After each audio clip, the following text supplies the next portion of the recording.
Nightfall ने आप लोगों को बहुत परेशान किया हुआ है। मेरे पोर्टल पर रोज़ाना कई सवाल मौजूद होते हैं कि जो नाइटफॉल से जुड़े होते हैं। तो आइए मैं आज आपको बताता हूं कि नाइटफॉल बेसिकली क्या है। क्या नाइटफॉल से वीकनेस होती है? ज़्यादा खाने से नाइटफॉल होता है? पॉर्न देखने से नाइटफॉल बढ़ जाता है? नाइटफॉल कितना होना चाहिए, कितना नहीं होना चाहिए? कब ये बुरा है और कब ये अच्छा है? आज इन सवालों का जवाब हम इस वीडियो में लेंगे। उम्मीद है कि आप दिल के कानों से सुनेंगे और वीडियो के अंत तक बने रहेंगे, क्योंकि साइंटिफिक ओरिजिनल इन्फॉर्मेशन अगर चाहिए तो फिर वीडियो तक रुकना पड़ेगा। Hi friends, this is doctor Imran Khan. Welcome to doctor Imran herbal sexology centre. शुरू करते हैं। नाइटफॉल कुदरत का दिया हुआ एक तोहफा है मर्द को। अजीब लग रही ना बात? तोहफा, या तो प्रॉब्लम की बात हो रही है, तोहफा कैसे हो गया? हाँ, ये कुदरत का दिया हुआ आपको तोहफा है, आपके सिस्टम को फ्लश करने के लिए, आपके जेनाइटो यूरिनरी सिस्टम को फ्लश करने के लिए। ठीक है, लेकिन याद रखिए नाइटफॉल दो कैटेगरी में मैं डिवाइड करता हूं। एक कैटेगरी है नाइटफॉल की जिसे मैं कहता हूं फिजियोलॉजिकल नाइटफॉल। एक कैटेगरी है जिसे मैं कहता हूं पैथोलॉजिकल नाइटफॉल। यानी कि एक नाइटफॉल वो जो नॉर्मल कैटेगरी में आता है, एक नाइटफॉल वो जो बीमारी की कैटेगरी में आता है। एग्जाम्पल देके समझाता हूं। मसलन एक आदमी को पेशाब आना नॉर्मल है या एबनॉर्मल है? बिल्कुल नॉर्मल है। नहीं आएगा तो वो बीमार हो जाएगा। लेकिन अगर इसी आदमी के पेशाब में इंफेक्शन हो जाए तो अब ये इसको बार बार आएगा, तो अब ये बीमारी हो गया। अब डॉक्टर इसका इलाज करेंगे तो डॉक्टर आपका पेशाब बंद नहीं करेंगे, पेशाब होना बंद नहीं करेंगे, पेशाब का बार बार होना बंद करेंगे, कारण जानकर, ये जानकर कि ये हो क्यों रहा है। कुछ ऐसा ही नाइटफॉल के लिए। नाइटफॉल होता क्यों है, आइए इसको समझ लेते हैं। 30 सेकंड में इसको समझने की कोशिश करते हैं। नाइटफॉल क्यों होता है, इसके पीछे थ्योरीज तो बहुत हैं लेकिन कोई फैक्ट मौजूद नहीं है। मतलब अभी तक हम ये नहीं जान पाए हैं कि नाइटफॉल होने के पीछे बिल्कुल एग्जैक्ट वजह क्या है। कुछ थ्योरीज हैं, उनमें से एक थ्योरी हार्मोनल बैलेंस थ्योरी है या शिफ्ट इन हार्मोन्स थ्योरी है, और नींद के दौरान आपके न्यूरो हार्मोन्स का बदलना, ये इस तरह की कुछ थ्योरीज इसके अंदर मौजूद हैं जो तकरीबन करीब हैं फैक्ट के।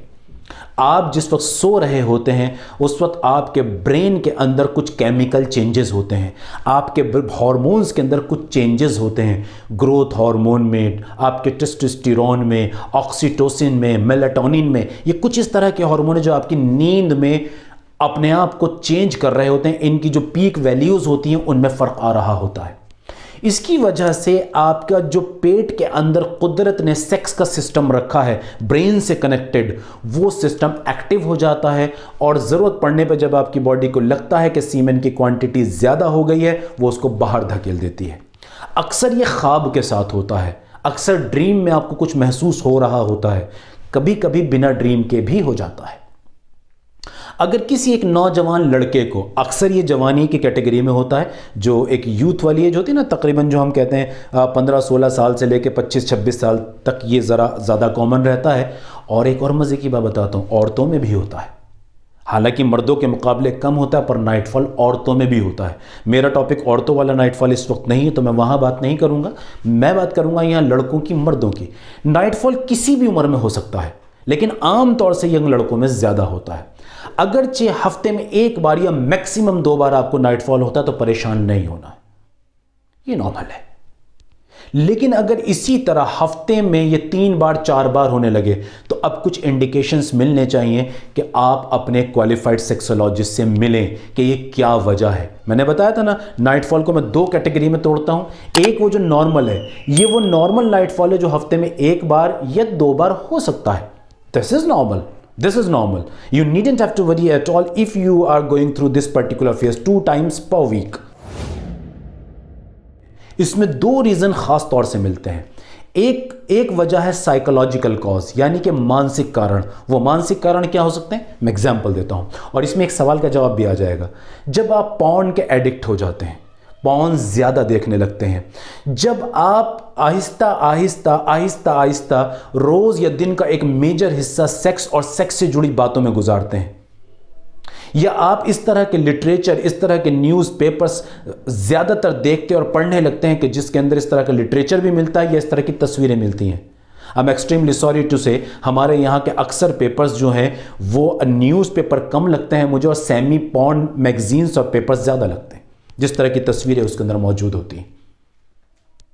तो जब आप इस तरह की चीज़ों में उलझते हैं तो आहिस्ता आहिस्ता आपका साइकोलॉजिकल बैलेंस डिस्टर्ब होता है और आप अपोजिट सेक्स को, फीमेल पार्टनर्स को और फीमेल्स को और आप वुमेन को एक ही नज़र से देखना शुरू कर देते हैं, अपोजिट जेंडर को एक एंगल से देखना शुरू कर देते हैं।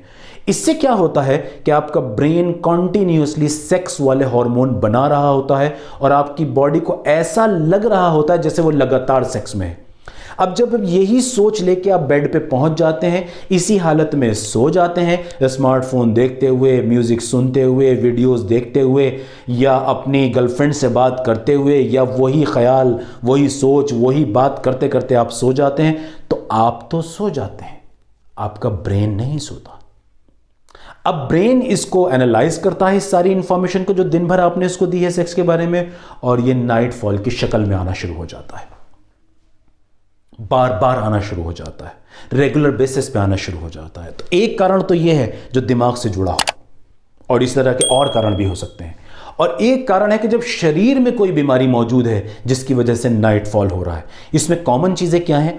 सबसे कॉमन है इसके अंदर प्रोस्टेट ग्लैंड के इन्फेक्शन, प्रोस्टेट ग्लैंड के अंदर सूजन का होना, इन्फ्लामेशन का होना, सेमाइनल वेजाइकल के अंदर इन्फेक्शन का होना या सेमाइनल वेजाइकल्स के अंदर इन्फ्लामेशन का होना, कमर की कुछ चोट, रीढ़ की हड्डी पर लगने वाली चोटें, स्पाइनल कॉर्ड में होने वाली प्रॉब्लम्स, कुछ नसों की बीमारियां, इस तरह की और भी चीजें, इससे नाइटफॉल ज्यादा होने लगता है।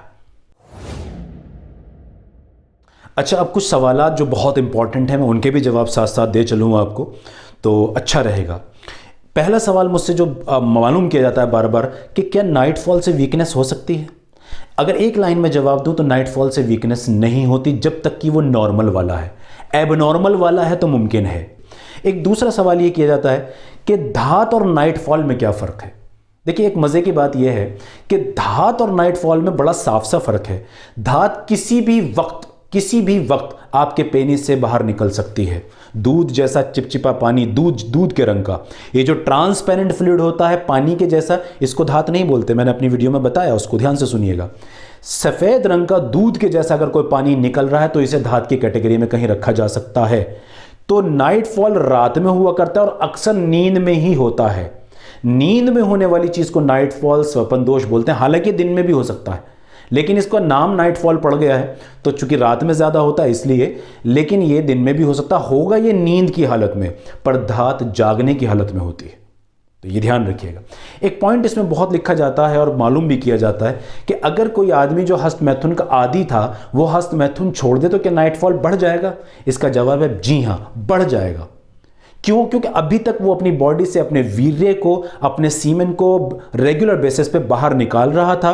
बॉडी के पास इतना वीर्य था ही नहीं कि वो रात को भी बाहर निकलता। अब उसने वो छोड़ दिया तो ये होने लगा है।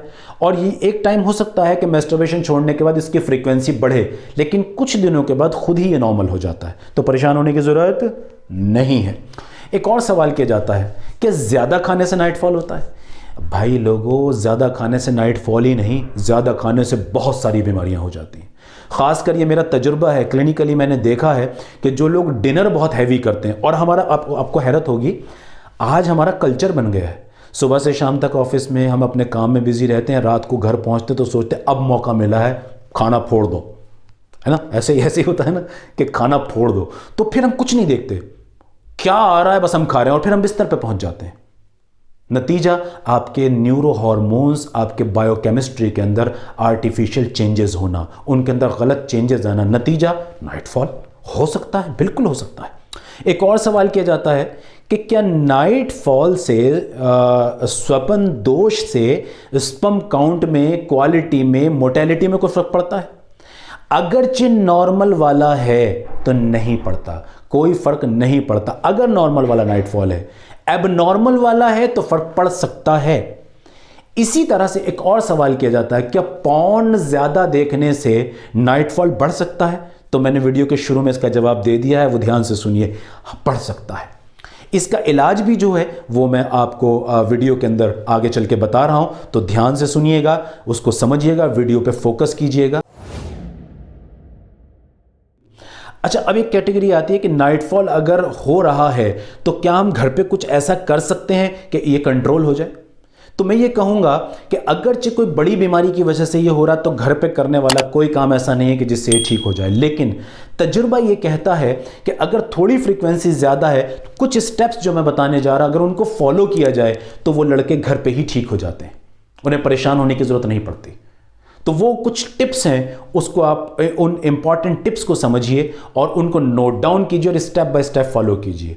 नंबर वन, दिल के कानों से सुनिए, न्यूट्रिशियस डाइट। देखिए, डाइट के दो पैटर्न होते हैं, एक तो होता है सिर्फ खाना और एक होता है अच्छा खाना। सिर्फ खाना किसे बोलते हैं कि आप अपने पेट को डस्टबिन समझ के कुछ भी उसमें डाल दें। पिज्ज़ा भी आ रहा है, बर्गर भी आ रहा है, कोल्ड ड्रिंक्स भी आ रहे हैं, चिप्स भी आ रहे हैं, चॉकलेट्स भी आ रही हैं, आर्टिफिशियल गंदी, ये चीज़ें आ रही हैं, आप खाए जा रहे हैं। भूख नहीं थी, खाना खा रहे हैं, ज़रूरत नहीं थी, फिर खा रहे हैं। अभी खाया था, दोस्तों के साथ चले गए, पता लगा कोल्ड ड्रिंक पी ली, पता लगा आर्टिफिशियल जूसेस पी लिए। इस तरह की हैबिट से बच के नेचुरल सादा खाना खाना, जिसमें फ्रूट्स हैं, तरकारियां हैं, दालें हैं, वेज और नॉन वेज आइटम भी इसके अंदर हो सकते हैं, अगरचे उनको बहुत मिर्च मसालों के साथ, तेल घी मक्खन के साथ ना पकाया गया हो। न्यूट्रिशियस खाना बहुत इंपॉर्टेंट रोल प्ले करता है। और सिर्फ नाइटफॉल में नहीं, मज़े की बात यह है कि यह आपके तमाम सेक्स हेल्थ को और तमाम बॉडी को भी फिट करता है। नंबर दो, ज़रूरत जब हो तब खाएं, भूख जब लगे तब खाएं। तीसरा पॉइंट है जो बहुत इंपॉर्टेंट है, तीसरा पॉइंट, अगर आपका वजन ज़्यादा है तो उसको कम कीजिए। चौथा पॉइंट, रात को जब आप बिस्तर पर जा रहे हो तो कम से कम 2 घंटे पहले आप अपना स्मार्टफोन छोड़ दें, चाहे आप उस पर कुछ भी देख रहे हो। 2 घंटा पहले आप अपने स्मार्टफोन को बिल्कुल छोड़ दें और कोई अच्छी किताब, अच्छा लिटरेचर जरूर पढ़ें सोने से पहले। बिस्तर पे जाने से पहले अपने पांव को ठंडे पानी से धो लें अच्छी तरह। पांव को ठंडे पानी से धोएं, बिस्तर पे पहुंच के अच्छा लिटरेचर पढ़ें, अच्छा लिटरेचर पढ़ें। आप कुछ अच्छी चीज़ों का उच्चारण भी कर सकते हैं, रिसाइट भी कर सकते हैं, जो आपको हेल्दी लगे, कि जो अच्छी वेलबींग वाली कुछ चीज़ें हैं वो आप अपना आप को उसको जिस कहते हैं ना उच्चारण करना, या किसी चीज़ों को पढ़ना, उसे तस्बीह करना भी कह सकते हैं। तो इस तरह की चीज़ों का करते करते आप बिस्तर पे जाएं। ये सारे पॉइंट्स अगर आप रेगुलर बेसिस पे करते हैं तो आप पाएंगे कि आपके अंदर चमत्कारी चेंज आ रहे हैं। और न सिर्फ नाइटफॉल में, बल्कि आपकी ओवरऑल हेल्थ, आपकी मेंटल और फिजिकल हेल्थ और एनर्जी बढ़नी शुरू हो जाएगी। चलते चलते एक मामूली सा नुस्खा दे देता हूं घर का, कि जो आपको फायदा कर सकता है नाइटफॉल की फ्रीक्वेंसी को कम करने में। वो क्या फॉर्मूला है, मामूली सी चीज़ है, देखिए क्या है। घर में सूखा धनिया सबके पास होता है।